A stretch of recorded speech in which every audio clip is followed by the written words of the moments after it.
welcome back to my channel. So today we're doing a little coaster with some leftover resin. I'm just gonna pour in the resin, starting with the mica on the outside. And I'm pouring the mica on the outside because it tends to pull inside to the inside and it will create some striations.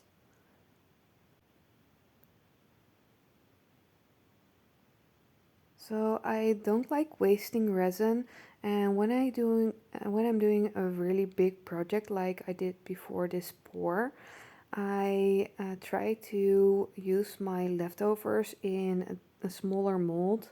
Sometimes it's a little diamond, maybe some earrings. And this time I thought, let's go for a little coaster because I had the ingredients to make a nice geode looking one.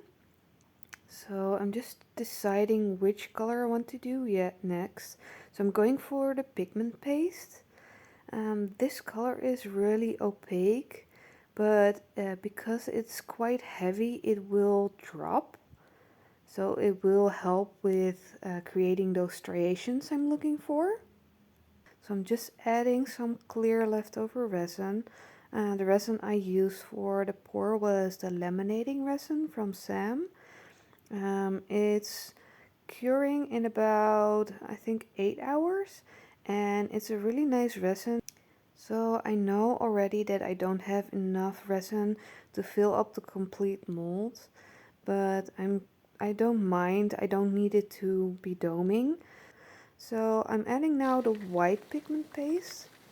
This is a really fun paste because if you heat it up, you get these really nice reactions. It's also really nice to use an ocean spores to create some waves. So let's add some heat. I'm just using my little embossing tool because it's a small mold and I don't want to overheat it. It's really fun to see how the resin always wants to pull to the center.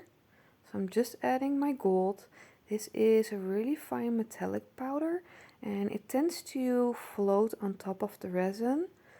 So you don't need much, just a little will do. I'm just pouring a little bit more of the violet pigment paste on there.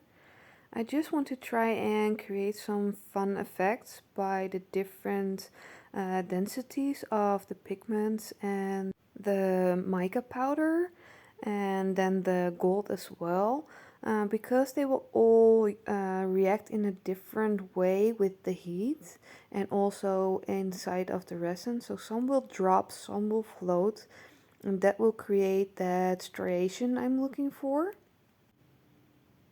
So I'm just really scraping out every little last drop of the resin I have. Um, it's maybe a little bit too much, but yeah, I don't want to throw it away. So let's add some more heat and get the reactions going. Look at that reaction. So let's add some glitter.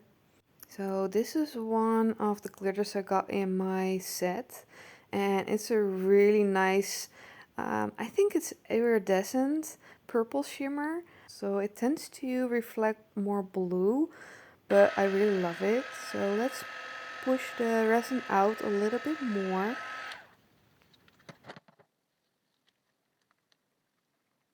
I'm really excited to see how the bottom will turn out.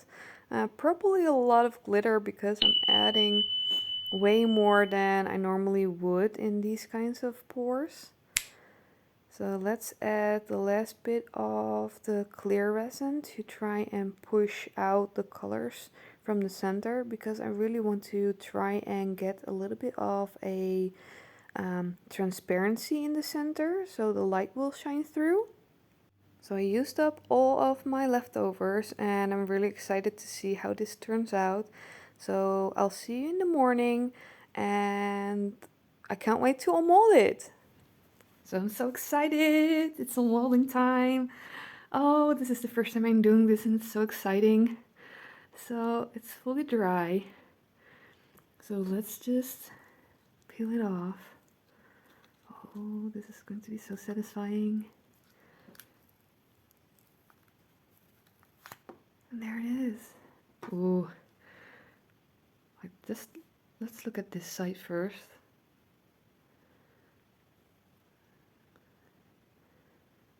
So it's really nice and shiny. Okay, let's turn it around. Wow, so many glitters. Look at that. Look at those effects. Maybe a little bit too much glitter, but wow, that's so cool. Look at those. So there's no sun out. So I brought a little flashlight.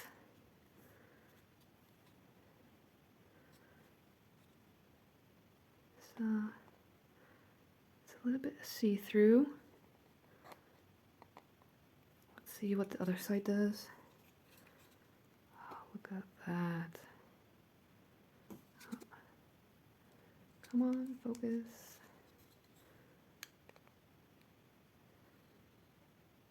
Oh, look at those areas. That's cool.